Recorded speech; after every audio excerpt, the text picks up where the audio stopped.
ఇలాగ కాళ్ళు కనుక ఇలా నుంచొని ఉంటే ఒంటికి, కాళ్ళు కనుక ఇలా నుంచొని ఉంటే ఒంటికి, తన యజమాని ఇచ్చే ఫలాలది రుచి చూడలేదు, తన యజమాని పెట్టే తిండినది అనుభవించలేదు. ఇప్పుడు అది ఏం చేయాలి? చచ్చినట్టు అది ఇప్పుడు ఏం చేయాలి? బెరెక్కిని మార్చాలి, మోకాలు మార్చాలి. ఎప్పుడైతే ఒంటె మోకాళ్ళని, ఇదిగోండి మోకాళ్ళని ఇలా ఎప్పుడైతే ఒంటె వంచితో అప్పుడు యజమానిచ్చే తిండిని తినగలిగి. ఏం చేయగలిగింది అప్పుడు? యజమానిచ్చే తిండిని తినగలిగి. అంటే యజమాని నుంచి నువ్వు ఫలాలు పొందాలి అని అంటే యజమాని నుంచి ఫలాలు పొందేటువంటి ప్రక్రియ కోసం మోకాళ్ళు ఉంచాలి. దట్ ఈస్ బెరెక్. అది కళ్ళ ముందు కనపడింది మనకి. సో ఇది బెరెక్ చెప్పాడు కదా, ఇది బెరెక్. ఇక్కడి నుంచి పుట్టిందే బెరక, ఇక్కడి నుంచి పుట్టిందే బెరక. బెరక అంటే అర్థం ఏంటి? దేవుడు అనే యజమానం ఉంది. నువ్వు ఫలాలు పొందుకోవాలంటే నువ్వు మోకాలు ఉంచాలి అబ్బాయి, మోకాలు ఉంచాలంటే తగ్గాలి అబ్బాయి, తగ్గాలంటే కింద కూర్చోవాలి అబ్బాయి, అంటే అహం తీర్చుకోవాలి అబ్బాయి, అంటే కళ్ళ ముందు కనపడింది. అర్థమవుతుందా? సో బెరక అనేటువంటి పదానికి అర్థం అన్నమాట. ఇప్పటిదాకా మీకు నేను ఎన్ని ఎగ్జాంపుల్స్ చూపించా? షేర్ అంటే వాసన అని చెప్పాను, ఆఫ్ అంటే కోపం అని చెప్పాను, నెక్స్ట్ పొడుగాటి ముక్కు దానికి కూడా మీకు చెప్పా ఏంటి? సహనం అనేదానికి చెప్పాను, నెక్స్ట్ బెరక అనేదానికి చెప్పాను, ఇలాగ మీకు ఎవెత్ అనేదానికి చెప్పాను, సెదెక్ అనేదానికి కూడా చెప్పాను. ఈ కేవలం ఎగ్జాంపుల్స్.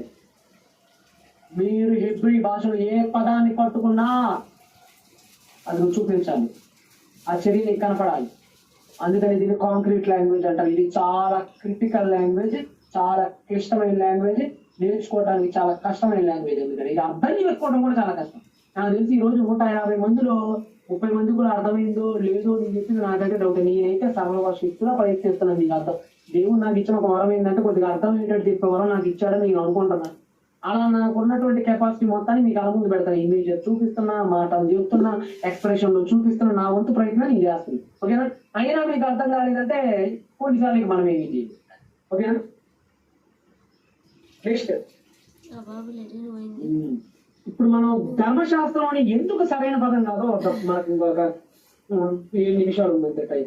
ఓకేనా? గ్రీక్ లోకి వచ్చాయి. ఇక్కడ గ్రీక్ అనేది అబ్స్ట్రాక్ట్ లాంగ్వేజ్. అబ్స్ట్రాక్ట్ అంటే అర్థం ఏంటి? భౌతిక రూపంలో ఏమన్నా జస్ట్ డెఫినేషన్స్ ఉంటాయి. అబ్స్ట్రాక్ట్ లో ఉన్నటువంటిది ఏంటంటే డెఫినేషన్స్ ఉంటాయి, భౌతికంగా చూపించదు. మందు కూడా ఒక రకంగా అబ్స్ట్రాక్ట్. మనకి ఇడియమ్స్ మాత్రమే కాంక్రీట్ లో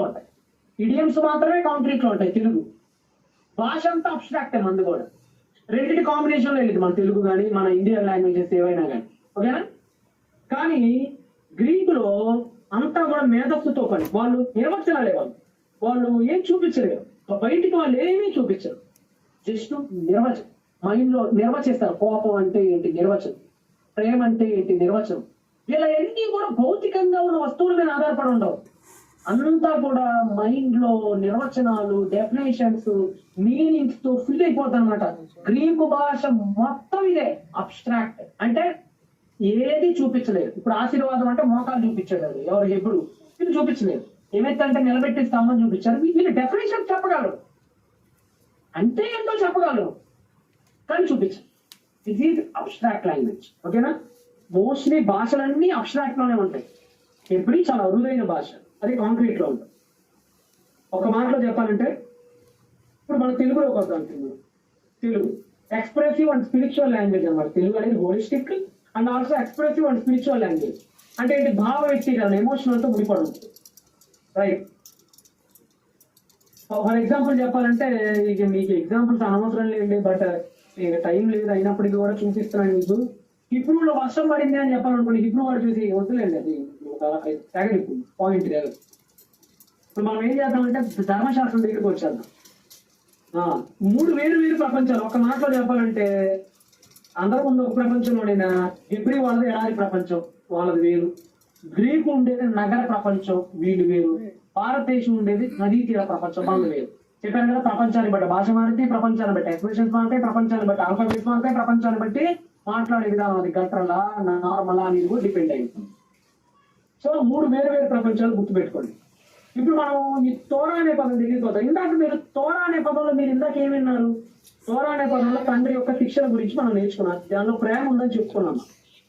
కానీ తెలుగు భాషలోకి వచ్చేటప్పటికి తోరా అనే పదం ఎలా మారింది? తోరా అనే పదం తెలుగు భాషలోకి వచ్చేటప్పటికి ఇదిగోండి తెలుగు పదం, ఇది మన తెలుగు పదం. తోరా అనే పదం తెలుగులోకి వచ్చే ధర్మశాస్త్రంగా మారింది. ఎలా మారింది? తెలుగులో ఎలా ట్రాన్స్లేట్ చేశారు? ధర్మశాస్త్రంగా ట్రాన్స్లేట్ చేశారు. ధర్మశాస్త్రం అనే పదం ఎక్కడి నుంచి వచ్చింది? దీన్ని బ్రాహ్మీన్స్ ట్రాన్స్లేట్ చేశారు కాబట్టి. బ్రాహ్మీన్స్ వాళ్ళకి ఆల్రెడీ అణు ధర్మశాస్త్రం, పరాశర ధర్మశాస్త్రం, ఆ ధర్మశాస్త్రం, ఈ ధర్మశాస్త్రం. ధర్మశాస్త్రం అనేది ఆల్రెడీ తెలుగులో సంస్కృతంలో ఉన్నటువంటి హిందూ మత గ్రంథాల నుంచి దీన్ని తీసుకున్నారు. ధర్మశాస్త్రము అంటే అర్థం ఏంటంటే లాస్, ఆజ్ఞలు, కమాండ్స్. దీనిలో ఎలా ఉంటుంది? ఒక మాటలో చెప్పాలంటే ఇదిగోండి, ధర్మశాస్త్రం అంటే అర్థం ఏంటంటే తెలుగులో ధర్మము మరియు శాస్త్రం అని కలిపితే ధర్మశాస్త్రం అవుతుంది. అంటే ఏంటి? ధర్మం అంటే ఏంటి? చేయవలసిన పనులు, బాధ్యత. శాస్త్రం అంటే అర్థం ఏంటి? విజ్ఞానం. అంటే ధర్మశాస్త్రం అంటే అర్థం ఏంటంటే మనుషులు పాటించవలసిన నీతి నియమాల పట్టిక. గట్టిగా మాట్లాడితేనంటే ధర్మశాస్త్రం అనే పదానికి అర్థం ఏంటంటే మనుషులు పాటించాల్సిన నీతి నియమాల పట్టిక. అర్థమవుతుందా? కానీ తోరా అంటే ఒక తండ్రి తన కొడుక్కి తప్పిపోకుండా కాపాడుకోవటానికి చూపించే దిక్కు. రెండింటికి తేడా లేదా? స్థానంలో తేడా లేదా? చివరిలో conclusion, end of the document లో రెండు పదాలకి మధ్య ఎంత వ్యత్యాసం ఉంది? ఫర్ ఎగ్జాంపుల్ తోరాకి ధర్మశాస్త్రానికి తేడా చెప్తా. ఇదిగోండి, తోరా అంటే ఒక నాన్న బిడ్డకు చూపించే యారా దిశ. అరే బిడ్డ, నువ్వు బ్రతకాలి బిడ్డ, ఇలా ఉండాలని ప్రేమగా దగ్గరకు చేసుకొని భుజం మీద చేసి లామెద్దుని చేతులు పట్టుకొని, లామెద్దు మీన్స్ కర్రని చేతిలో పట్టుకొని చూపిస్తుంటాడు అనమాట నాన్న. ఇక్కడ ప్రేమ ఉంటుంది. తోరా అనే పదంలో ప్రేమ ఉంది. తోరా అనే పదంలో కొడుకు పట్ల ఇష్టం ఉంది. కానీ ఇక్కడ మీకు ధర్మశాస్త్రం అనే పదంలో చేయకపోతే కొడతారే రే, జాగ్రత్త, నువ్వు బాగా చేయాలో, చేయకపోతే వస్తావు, నువ్వు బోన్లోకి వస్తావు నువ్వు అని. ఇక్కడ మనకి ధర్మశాస్త్రం అనే పదంలో లా, కమాండ్, లేదంటే నువ్వు చేసి తీరాల్సిందే అనేటువంటి భయం పెట్టే విధానం ఉంది. ధర్మశాస్త్రం అనే పదంలో భయం ఉంది. చేయకపోతే ఏదైపోతే భయం ఉంది. తోరాలో ప్రేమ ఉంది. తోరాలో తండ్రి చూపించే దిక్కు ఉంది. ఎడారులో తప్పిపోకుండా తన కొడుకును కాపాడుకునేది ఉంది. కానీ లాలో ఏముంది? కమాండ్ ఉంది. లాలో ఏముంది? ఇవాళ చేయకూడదు అని కఠినత్వం ఉంది. ధర్మశాస్త్రం అనే పదంలో కఠినత్వం ఉంది. తోరా అనే పదంలో ప్రేమ ఉంది. తోరా అనే పదంలో కొడుకు తప్పిపోకూడదు అనే ఒక అనురాగం ఉంది. ధర్మశాస్త్రం అనే పదంలో ఇది పాటించి తీరాల్సిందే, ఏం చేస్తావో తెలియదు అనే ఒక కఠినమైన వైఖరి ఉంది. అంటే ధర్మశాస్త్రానికి తోరాకి ఒక మాటలో చెప్పాలి అని అంటే మనం ఇలా విభజించవచ్చు. ఎలా విభజించవచ్చు? ఇంకా కట్టడలు గిట్టడలు చాలా ఉన్నాయి లేండి. ఒక్క మాటలో చెప్పాలి అని అనుకుంటే మనం ఇలా చెప్పొచ్చు అండి. ధర్మశాస్త్రం అంటే అర్థం ఏంటంటే ఇదిగోండి, ధర్మశాస్త్రం అనే పదానికి అర్థం ఏంటంటే